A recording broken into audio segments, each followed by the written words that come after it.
નમસ્કાર વિદ્યાર્થી મિત્રો, હું પિનાકિન રાવલ એસએન વિદ્યાલયના ઈ લર્નિંગ પ્રોગ્રામના આ નીટ સેશનમાં આપનું હાર્દિક સ્વાગત કરું છું. મિત્રો, આ દર વખતે જે આપણે હાર્દિક સ્વાગત કરી છે એનો મતલબ શું સમજવાનો કે ભાઈ તમે જૂનું જે હેમરિંગ છે એને ઓકે કરી લીધું છે, એના કન્સેપ્ટ બધા ઓકે કરી લીધા છે અને હવે ફ્રેશ મૂડમાં તમે મારી સામે આવો છો, આવું અર્થઘટન કરવાનું છે. હાર્દિક સ્વાગત એટલે આવો, પધારો, બેસો એવી વાત નથી. પણ જે રીતે આપણી આ પ્રક્રિયા આગળ ચાલી રહી છે, લગભગ આમ જોવા જાવ તો હવે ધીમે ધીમે તમને ફાવટ પણ આવી ગઈ હોય. આ જે છે એ આખો એક નવો જ કન્સેપ્ટ છે લર્નિંગ માટે. નો ડાઉટ અમારી સામે તમે બેઠા હોય અને જે રૂટીન ક્લાસરૂમ ટીચિંગ છે એના કરતાં તો આ જુદું છે જ. પણ હવે સ્વાભાવિક છે કે પરિસ્થિતિને ધ્યાનમાં રાખીને આપણે આ રીતે ચાલવું પડે છે. એટલે ન્યૂ લર્નિંગ ટાઈપ સાથે આમ તો ખાસ કરી નવી પેઢી છે ને એ જલ્દી કોપઅપ કરી લે. અમારા જેવાને થોડું કોપઅપ કરતાં વાર લાગે, પણ નો ડાઉટ બહુ જ સ્મૂથલી, બહુ જ સરસ રીતે આપણો પ્રોગ્રામ જે આ છે ઈ લર્નિંગનો એ ચાલી રહ્યો છે. ડાઉટ સેશનનું હજુ થોડું ટેકનિકલી પોસિબલ નથી બન્યું, ધીમે ધીમે એનો પણ રસ્તો થઈ જવાનો છે. આપણું જે નીટના લેક્ચર ચાલુ છે, યુનિટ આપણું મેં પહેલાં વાત કરેલી છે કે પહેલું ચેપ્ટર અને બીજું ચેપ્ટર એઝ એ હોલ ભેગું યુનિટ છે. એટલે નીટનું તો આપણા પાર્ટ જે છે એ હજુ આગળ વધે જ રાખવાના છે આમનામ. તો આપણે છેલ્લે જે ચર્ચા કરી હતી અહીંયાથી આગળ વધી થોડાક તો સ્થિતિમાનની ચર્ચા કરતા હતા. હવે એમાં સ્થિતિમાન જે છે ખાસ કરીને ગોળાનું સ્થિતિમાન, અવાહક ગોળાનું સ્થિતિમાન આપણે બનાવ્યું ગઈકાલે, મતલબ લાસ્ટ લેક્ચરમાં. તો હવે અહીંયાથી આગળ વધી તો મેં જેમ કીધું હતું કે દરેક માટે આપણે તારવણી કરવા નહીં રહી, તમે તમારી રીતે ગણતરી કરી અને બનાવી શકો છો સૂત્રો. કારણ કે સ્થિતિમાન છે ને એકચ્યુઅલમાં ઉર્જાના કેલ્ક્યુલેશન છે અને ઉર્જાના કેલ્ક્યુલેશન બહુ ઇઝીલી બનાવી શકાય. એમાં સદિશની માથાકૂટ છે એ પ્રમાણમાં ઓછી આવે છે. અત્યારે એક સૂત્ર વળી પાછું આપણે સીધું સ્વીકારી લઈશું.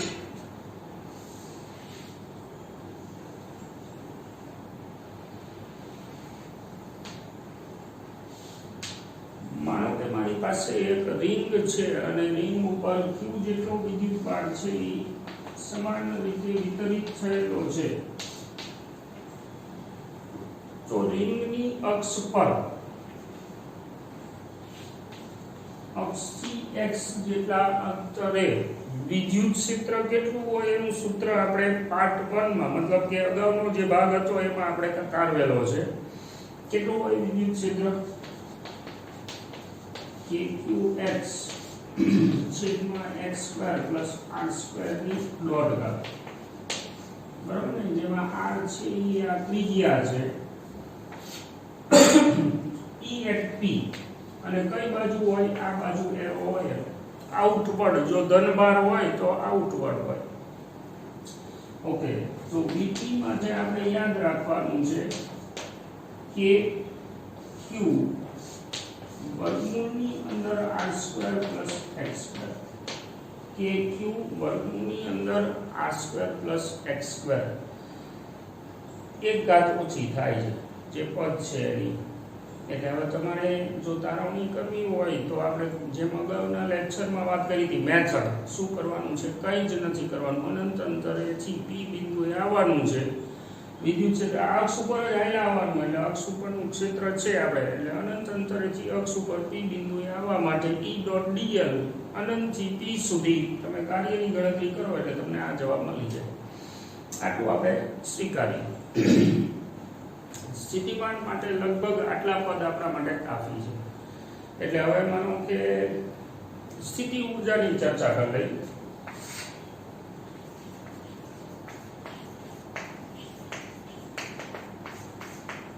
ખાસ કરીને આપણે અહીંયા વાત કરવાની છે વિદ્યુતીય સ્થિતિ ઊર્જાની.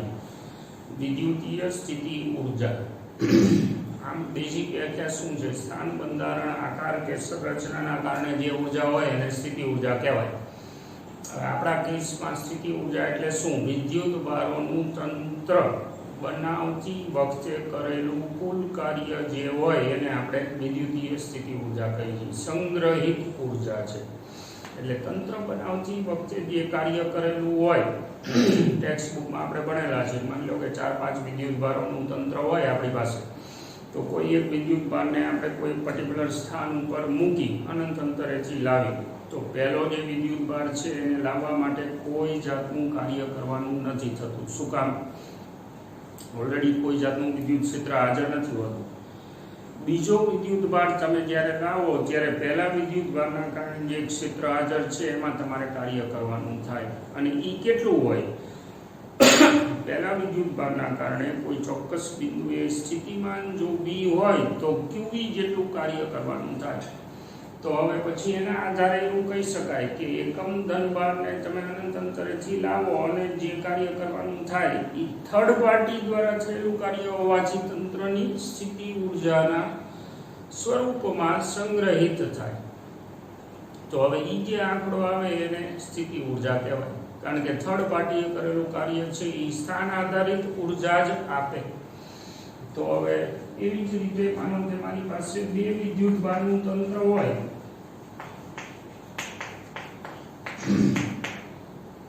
તો સ્થિતિ ઉર્જા 1 અને 2 માટે આ તંત્ર કયું?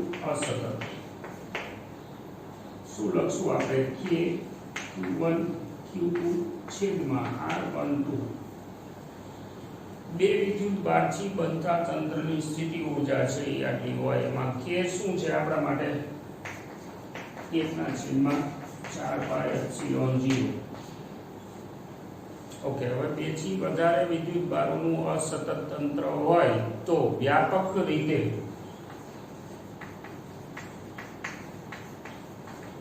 સ્થિતિ ઉર્જા બરાબર k બહાર કાઢી લઈએ આપણે, sigma I J1 to N QI QJ છેદમાં RIJ. આ જે છે એ વ્યાપક રીતે સ્થિતિ ઉર્જાનું સ્વરૂપ થયું. એમાં તમારે I અને J ની કિંમત એકડેથી શરૂ કરી અને N સુધી મૂકવાની. પણ આમાં આપણે એવી વાત કરેલી છે થિયરીમાં કે સ્થિતિ ઉર્જા છે ને જોડી દીઠ હોય.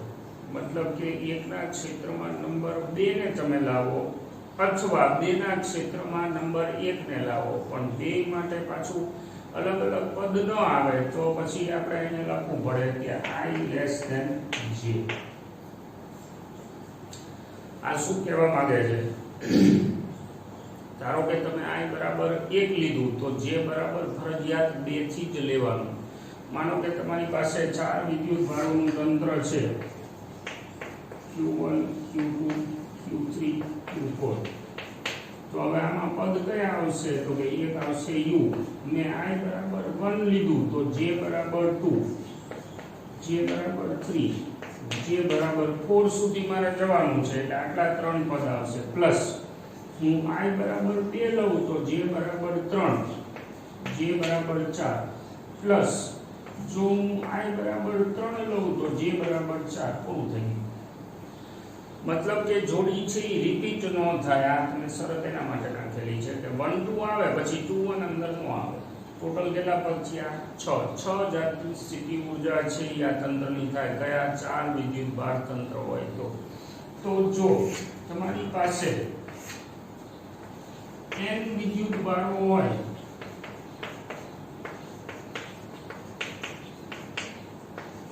તો સ્થિતિ ઉર્જા છે ના પદ કેટલા આવે? n n-1/2 આટલા પદ આવશે.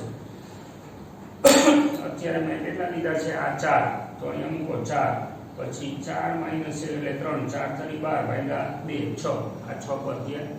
બાય ચાન્સ કેલ્ક્યુલેશન કરતી વખતે એકાદું પદ મિસ ન થઈ જાય એના માટે આપણે આને યાદ રાખવાનું છે. કુલ કેટલા પદ અંદર આવશે? એમાં n શું સૂચવે છે? ટોટલ n વિદ્યુત ભારો, એટલે કે તમે અસતત છૂટાછવાયા જેટલા વિદ્યુત ભારો લીધા હોય એનો આંકડો સૂચવે છે. ઓકે, આ સિવાય સ્થિતિ ઉર્જા જે છે એમાં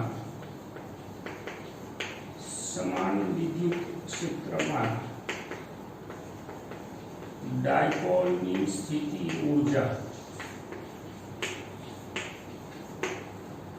U બરાબર આપણે થિયરીમાં બનાવેલું છે -P ડોટ E થાય એટલે કે -P E cos થીટા થાય જ્યાં થીટા ડાયપોલ મોમેન્ટ અને વિદ્યુત ક્ષેત્ર વચ્ચેનો ખૂણો છે.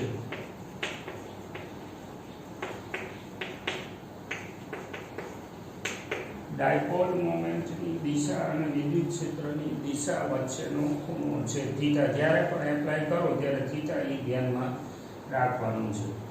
હવે આના ઉપરથી એક સરસ મજાનો આપણે કન્સેપ્ટ ધ્યાનમાં રાખી. માનો કે મારી પાસે આ વિદ્યુત ક્ષેત્ર છે.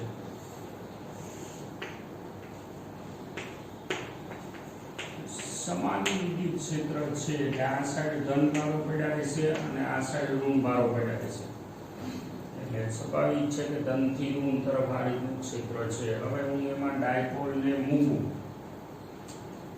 માનો કે મેં ડાયપોલને આ રીતે મૂક્યું જેનો ઋણ ભાર અહીંયા છે અને ધન ભાર અહીંયા છે. તો હવે ડાયપોલ મોમેન્ટની દિશા અને વિદ્યુત ક્ષેત્રની દિશા વચ્ચેનો ખૂણો છે એ કેટલો કહેવાય? 0 નો કહેવાય. તો એ વખતે હું અહીંયા cos 0 મૂકું એટલે સ્થિતિ ઊર્જા કેટલી આવે? -Pe. આ કેસમાં હું એક કામ કરું, E અને E વચ્ચે કોણ થીટા.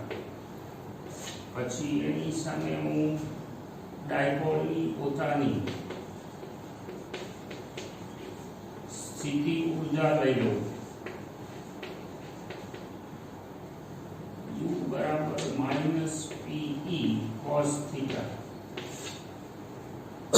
આની સામે આપણે ઓલું ટોર્ક યાદ કરી લઈએ.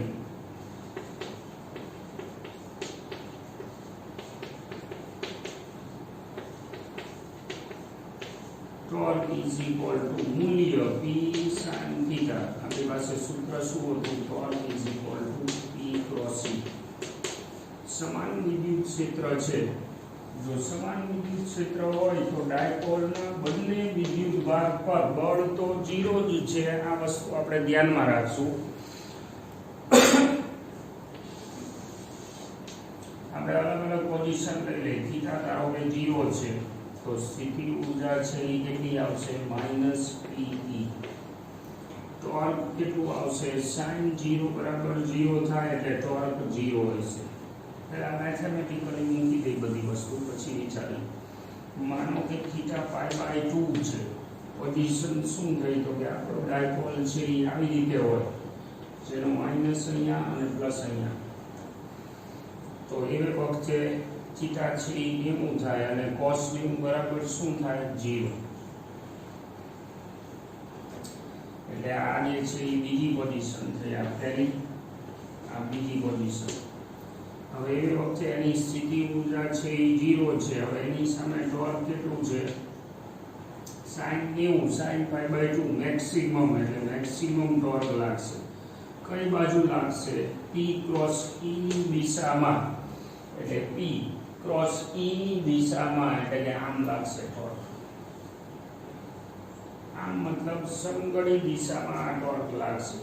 ઓકે, એક સ્ટેપ આગળ જઈ ત્રીજી પોઝિશન હું બતાવું. પાઈ 180 નો ખૂણો. આકૃતિને થોડી એક્સટેન્ડ કરી દઈએ આપણે. 180 નો ખૂણો એટલે અહીંયા ઋણ આવશે અને આ જગ્યાએ ધન આવશે. ત્રીજી પોઝિશન. હવે એવા સંજોગોમાં અહીંયા તમે આવતા રહો એટલે cos 180 cos 180 ની કિંમત કેટલી થાય? -1 એટલે સ્થિતિ ઊર્જા કેટલી થશે? Pe. પછી એ વખતે ટોર્ક પાછું કેટલું થઈ જશે? 0. કારણ કે 180 માટે sin કિંમત છે એ 0 છે. હજુ એક પોઝિશન આપણે આગળ જઈએ તો 3π/2 એટલે હું રેફરન્સ આગળ વધારું તો આપણો ઋણ ભાર છે એ અહીંયા અને ધન ભાર છે એ અહીંયા. આ ચોથી પોઝિશન. હવે એવે વખતે તમે અહીંયા 3π/2 નાખો એટલે cos ની કિંમત છે એ કેટલી થઈ જશે પાછી 0. અહીંયા આવો તો 3π/2 માટે sin કિંમત કેટલી છે -1 એટલે ટોર્ક કેટલું આવશે -pe, મતલબ કે આના ઉપર ટોર્ક લાગશે પણ આમ લાગશે વિષમ ગળી દિશામાં. આ બાજુ ક્ષેત્રનો માઇનસ હતો. આકૃતિ 4/4 છે અને ધ્યાનમાં રાખજો. હવે તમે જુઓ તો આ ચારે જે પરિસ્થિતિ છે એમાં ડાયપોલ રેખીય સંતુલનમાં તો છે જ. આ બે જગ્યાએ ચારગતીય સંતુલનમાં આવે છે, મતલબ કે આ જે પોઝિશન છે એમાં એનું સંતુલન છે, પછી આ જે પોઝિશન છે એમાં એનું સંતુલન છે, અને બાકીની બે જગ્યાએ જો હોય તો એના ઉપર ટોર્ક લાગે છે. પણ આ બે સંતુલન જે છે એમાં ખાસિયત છે, ફરીથી એક વખત કહી દઉં, રેખીય સંતુલન તો છે જ ડાયપોલનું, પણ ચારગતીય સંતુલન આ બે પોઝિશન ઉપર તમને મળે છે. એટલે આ ટોટલ ઇક્વિલિબ્રિયમ કહેવાય, કુલ સંતુલન, યાંત્રિક સંતુલન. પણ બેમાં પાછો ફેર છે. જો શું આ જગ્યાએ સ્થિતિ ઊર્જા આઉટ ઓફ અવેલેબલ લઘુત્તમ છે,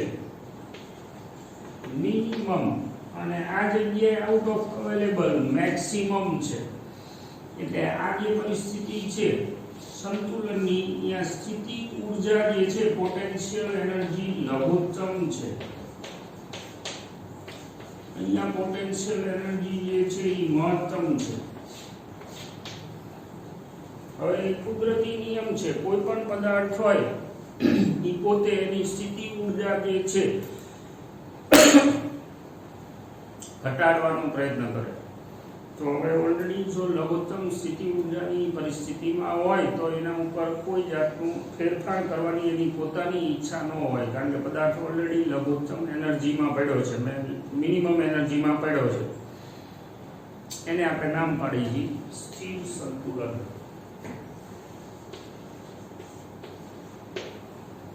સ્થિર સંતુલન, ઇક્વિલિબ્રિયમ તો ખરું જ છે, પણ સ્થિર એટલે એનો મતલબ એવો કે જો તમે પદાર્થને અહીંથી હટાવો સ્થિર સંતુલનમાંથી તો એ પાછો પોતાની મૂળ જગ્યાએ જવાનો પ્રયત્ન કરશે. જોઈ લો, આ આકૃતિમાં ધારો કે ડાયપોલને તમે આમ લઈ જાઓ તો એના ઉપર ટોર્ક આ બાજુ લાગશે, મતલબ મૂળ સ્થિતિમાં પાછું જવાનું, કારણ કે તમે આમ લઈ જાઓ એટલે એની સ્થિતિ ઊર્જા વધતી જવાની છે. તો એને શું કરવું છે, સ્થિતિ ઊર્જા ઘટે એવા પ્રયત્ન કરવા છે. ધારો કે તમે એને આમ લઈ ગયા હોય તો એવા વખતે એના ઉપર ટોર્ક આમ ઊંધું લાગશે, દેખાય છે, ખૂણા જે આપણે 4/4 લઈ લીધા છે એટલે એના ઉપર વિષમગળી ટોર્ક લાગશે. સરવાળે θ = 0 પોઝિશનમાં ડાયપોલને રાખવાની ટ્રાય કરશે. એને સ્થિર સંતુલન કહેવાય, જ્યાં સ્થિતિ ઊર્જા લઘુત્તમ હોય. સંતુલન તો હોવું જ જોઈએ, અને પ્લસ ઊર્જા મિનિમમ હોય તો એવી પરિસ્થિતિ છે એને સ્થિર સંતુલન કહેવાય. આ ત્રીજી પોઝિશન છે એમાં તમે જુઓ સંતુલન તો છે જ, પણ સ્થિતિ ઊર્જા છે એ મેક્સિમમ છે, અને દેખાય છે ત્રીજી પોઝિશનમાં. તમે જુઓ ક્ષેત્રનો ધનભાર છે, અહીંયા ક્ષેત્રનો ઋણભાર છે, એટલે આ જે છે ને એ અપાકર્ષી બળોની અસરમાં છે. અને આ જે છે એ આકર્ષી બળોની અસરમાં છે. આકર્ષી બળની અસરમાં કોઈ પણ તંત્ર હોય ને એ સ્થિરતા જ પ્રાપ્ત કરે, પછી તંત્ર ગમે તે હોય. આકર્ષી બળો, માઇન્ડ વેલ, આકર્ષી બળો જ્યારે આવે ત્યારે તંત્ર છે એ સ્થિરતા જ પ્રાપ્ત કરે. કુદરતી વસ્તુ છે, હું નથી કહેતો. એટલે એવી જ રીતે અપાકર્ષી બળો હોય તો ઓલો જે ડાયપોલ છે 180 એ ગોઠવાયેલો હોય એને રહેવું પડે છે, કારણ કે ટોર્ક બેલેન્સ થઈ ગયા છે, એને અહીંયા રહેવાની ઈચ્છા નથી. એટલે જો ચાન્સ મળે તો એ બીજી કોઈ જગ્યાએ ઘુમેડી મારશે, પણ મૂળ જગ્યાએ તો નહીં જ જાય. એને આપણે અસ્થિર નામ પાડ્યું છે. ઓકે, સ્થિતિ ઊર્જા માટે આટલું કાફી. એક પદ જોઈ લઈએ આમાં.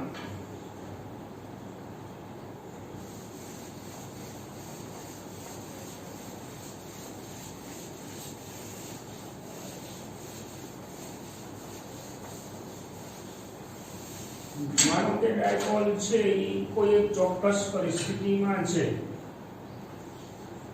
θ1 સ્થિતિમાં ડાયપોલ છે, અને અહીંયાથી આપણે એને θ2 સ્થિતિમાં લઈ જવો છે. દરમિયાન કાર્ય કેટલું થાય એ આપણે ગણવું છે.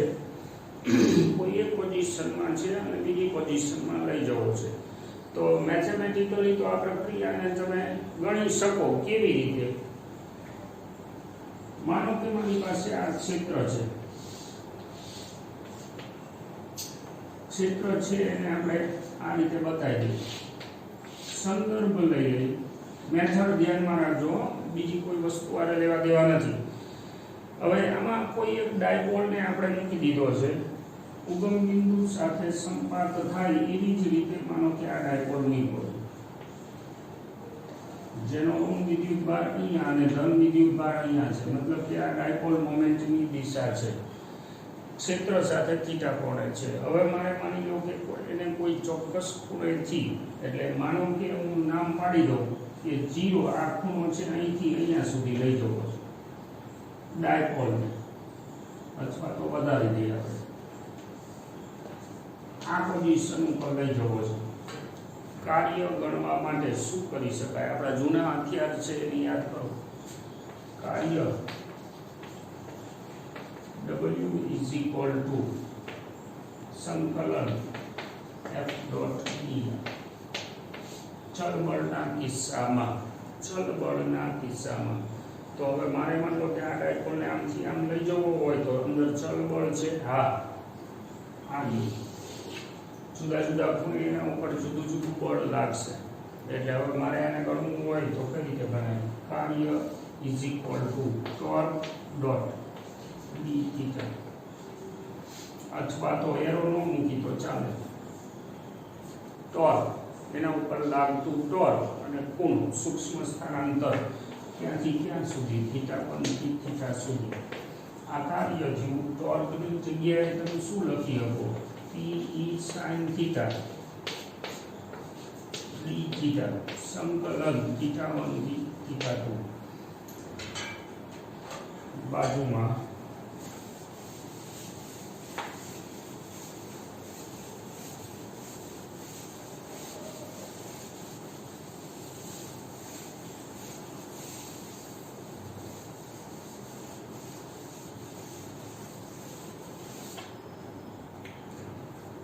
ને અચળ ગણી બહાર કાઢી લે. સંકલન θ1 થી θ2 sin theta d theta. Okay, sin theta નું સંકલન થાય માઈનસ cos theta θ1 થી θ2, એટલે કે Pe માઈનસ cos θ2 માઈનસ સંકલનનો માઈનસ cos θ1. આ બે પદ છે એ બાદ થઈ જાય એટલે વધશે શું? cos θ1 minus cos θ2. આટલું કાર્ય આવે. એક આ મેથડ થઈ કાર્ય ગણવા માટે. અથવા u1 is equal to minus Pe cos θ1. જે પોઝિશન ઉપર પડ્યો છે અહીંયાની સ્થિતિ ઊર્જા આટલી, પછી u2 બરાબર minus Pe cos θ2. અને હવે કરવું પડતું કાર્ય સ્થિતિ ઊર્જાના ફેરફાર જેટલું હોય, મતલબ ડેલ્ટા યુ જેટલું. અને delta u is equal to શું થાય? u2 માઇનસ u1, મતલબ કે minus Pe cos θ2 minus Pe cos θ1. આનું સાદું આપીએ તો આપણું આ સૂત્ર આવે. એ રીતે ગણી શકાય. બે અલગ અલગ સ્થિતિ ઊર્જાની પોઝિશન અથવા તો આ કાર્યની કેલ્ક્યુલેશન, એમાંથી જે આપણને ફાવે આટલું કાર્ય કરવું પડે લઈ જવા માટે. કારણ કે ટોર્ક એના ઉપર આમ લાગશે.